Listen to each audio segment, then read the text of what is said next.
You know, before the meditation class, about 45 minutes or so before, I had received an email from Sotheby's that they were having this big auction, and I could watch it on YouTube.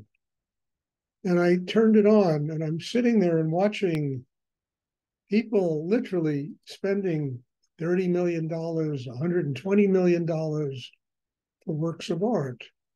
And what's the most extraordinary thing of all is, I didn't even consider them in my own eye, they weren't even works of art. They was part of this 20th century thing. But to think that people are sitting there and spending $120 million in the world that we live in today, where there's so much poverty, people are starving, thousands of people are dying in Palestine and Israel, and they're sitting there and raising a paddle and spending $121 million for a painting. Now, look, I've been in the art business most of my life. I understand how that works. But what was really extraordinary is I turned it off because I really had enough. And I was watching a little news program of some young woman who was a nurse at a hospital in Gaza and who just escaped. They finally got her out of there, and she was telling the story of what was going on, the heroism of doctors and nurses that stayed in northern Gaza to protect people and help people, knowing that they could just as easily get killed. And on the other side of the globe, they're spending $121 million, 31 for an Ed Ruscha painting which says boss. It's just, we live in an extraordinary world. It's a world of total illusion, total delusion, of people so oblivious to what really goes on in the world and, life is in the world. And I think, to me, is just an amazing teacher, that the only real thing that I think that's possible in this world is to open and have a spiritual life. Because everything else falls into animated cartoons, craziness, madness falling from the sky. I hate to say, promote the title of my book, but that's what it is. And people are so wrapped up in this, on the, that art. I couldn't, Cy Twombly, who, paints squiggles. He's painting for $22 million, a bunch of squiggles on a big canvas. It's just mad. It's a mad world. Then listening to that young woman talk about the heroism of doctors and nurses helping people that are starving to death. They don't have water. My God. Thank God for Rudy and this meditation, and for being able to sit here and do something that at least can give one a perspective about what the world is all about and how delusional everything is in life, and give it an opportunity to build an inner life that's strong enough to get free of all of this, to truly have a connection with God, spirit, and free oneself of all of this insanity that goes on in the world. Anyway, I just had to talk about it because it was like 20 minutes ago, and I couldn't believe what I was watching.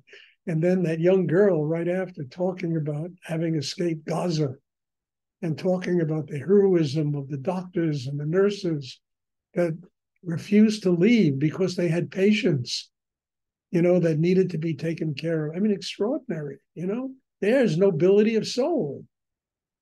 Not waving a paddle and buying some stupid thing with squiggles on it, for $22 million.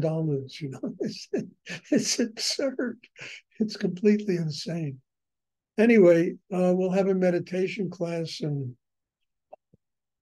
and after class, if there are any questions, I'll be happy to try and answer.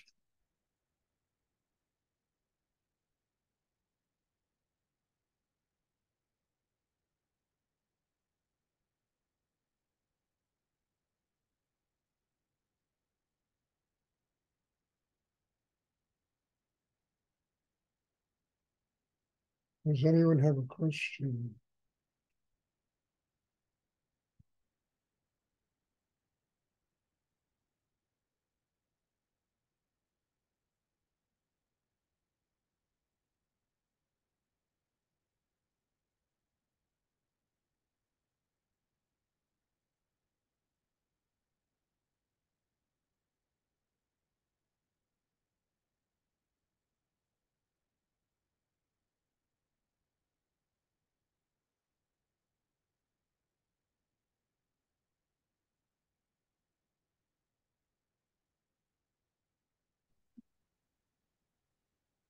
Hi, Stuart. This is Jan. Yes, Sean. Could you talk about decision making?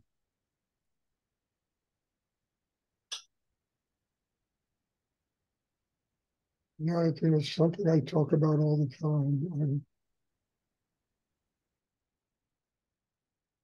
I mean, look, the worst thing you can do is not make decisions. The worst thing you can do is stagnate in whatever level of life you're living in without taking a chance. Decisions mean you have to take a chance. You have to gamble that stepping into the unknown, doing something that's a little bit bigger than yourself, will help you to grow as a human being. And they do, I mean, look,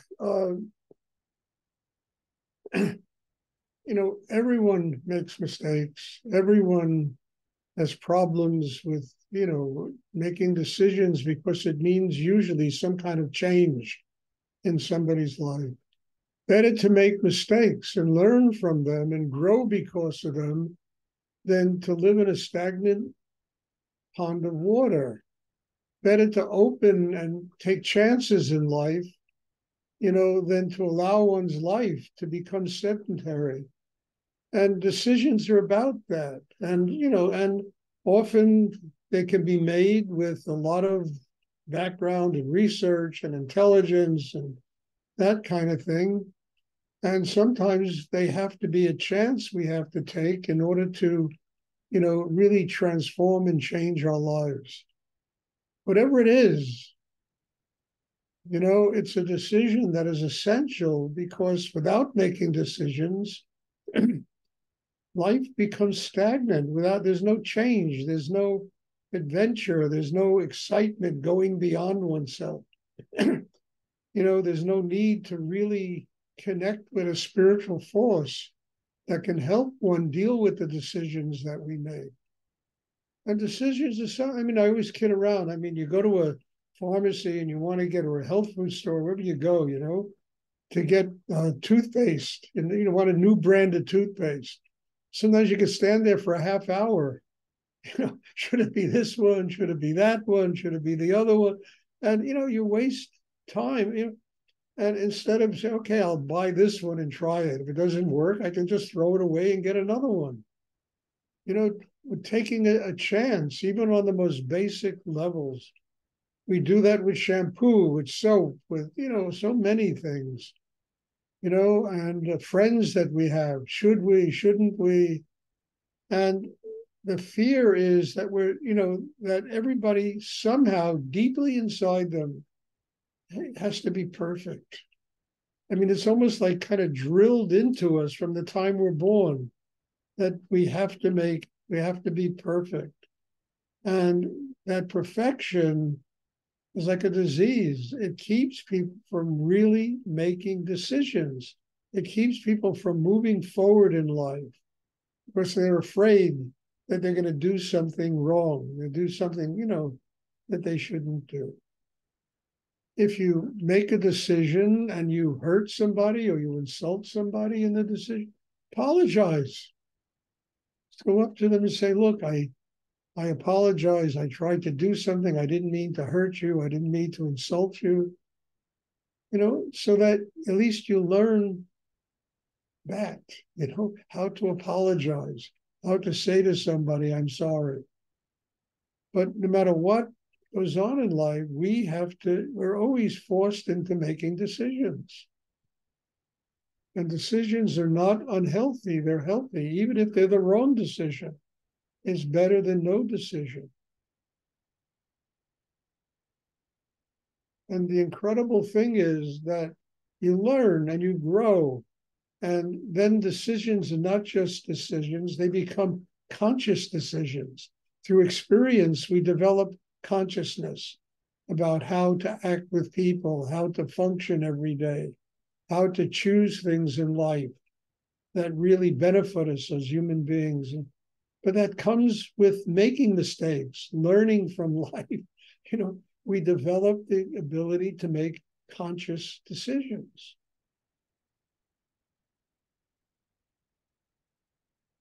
But I think the worst thing is stagnation.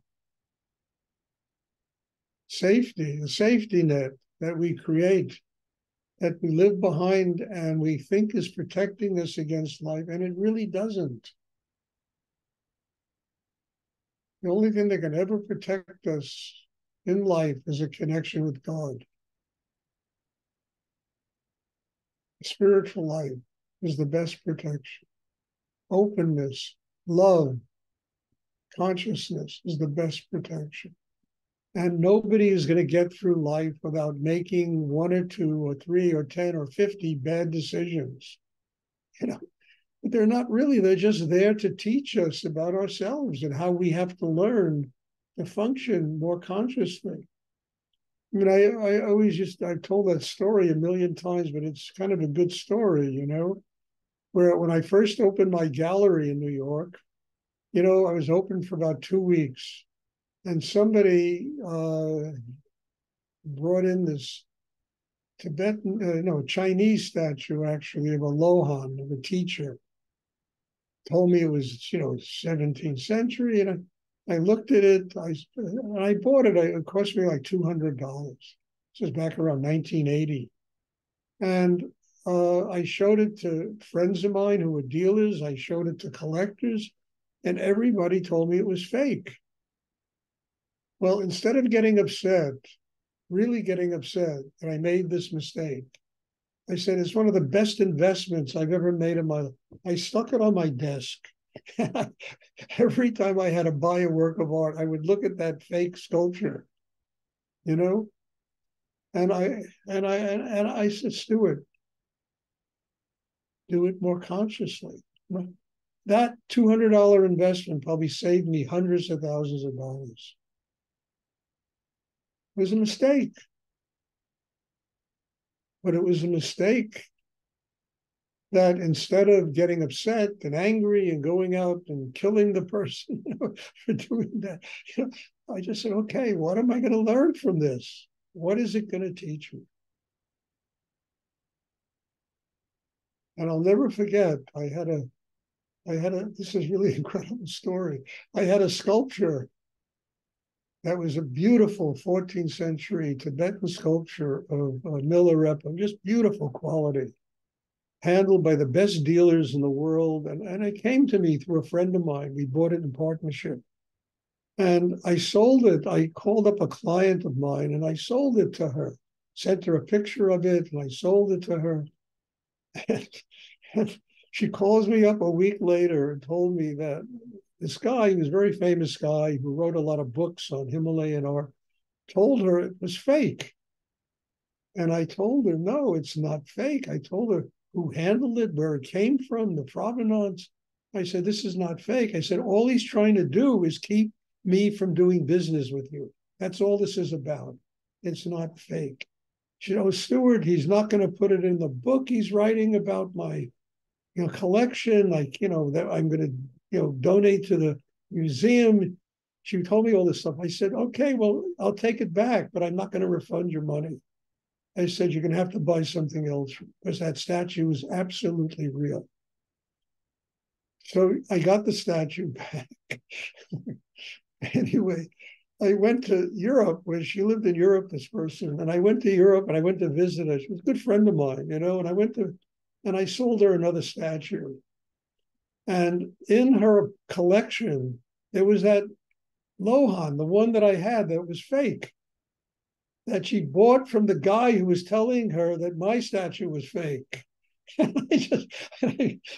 I said, where did you get that statue? She said, so I bought it from so-and-so. I didn't tell her it was fake. I said, it's none of my business. I don't want to get into a fight with these people. I just started to laugh. It was incredible. Anyway, that sculpture wound up going to Christie's, like 8 years later. It wound up in Christie's for $90,000 in an auction in Christie's. I mean it. It's a really true story. For $90,000 in an auction at Christie's. And the guy I eventually sold it to, I said to him, I told him the story. I said, so he said, Stuart, I have eyes. There's nothing fake about this thing. I said, I know what I'm looking at, But it was an education. I learned from that $200 investment. And it became a wonderful story. You know, I couldn't believe the story that evolved out of that purchase. You have to learn from the mistakes. You have to not be afraid to make a decision. You have to learn what you're doing and then trust yourself from your experience and knowledge from having made mistakes. And that's with everything. It's in relationships, it's in friendships, it's in everything, jobs that you have, careers that you have them because they are there to teach you about yourself and to help you develop consciousness in the way you live your life.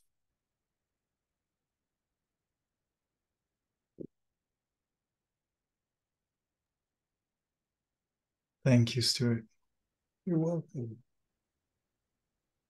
That $200 investment, I mean, it really has a great story attached to it.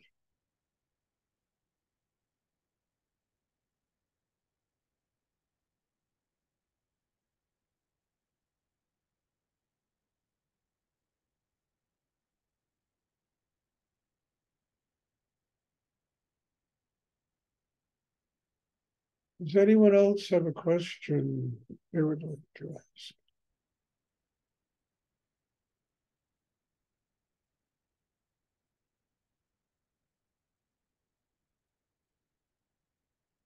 The only mistake I was is not keeping that statue when they brought $90,000 and put it in Christie's 10 years later.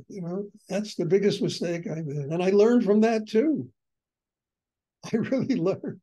You learn from everything.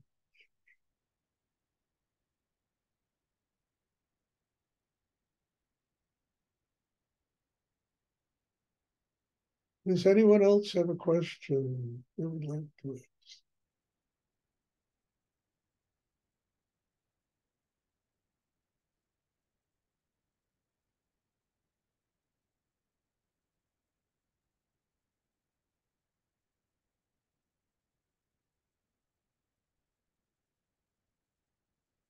Don't be afraid to act in life.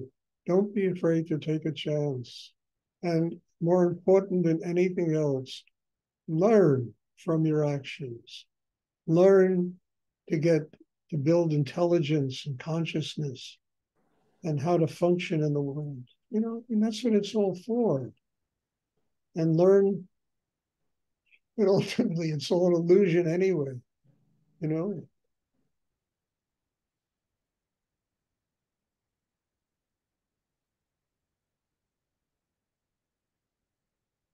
Does anyone else have a question?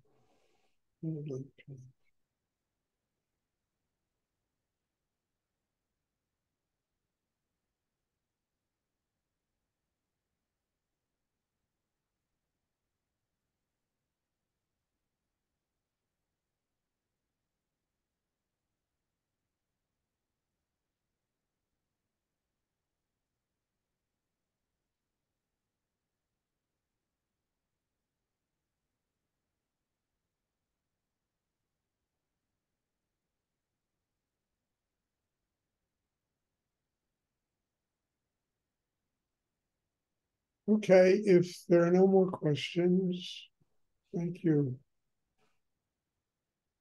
Thank you.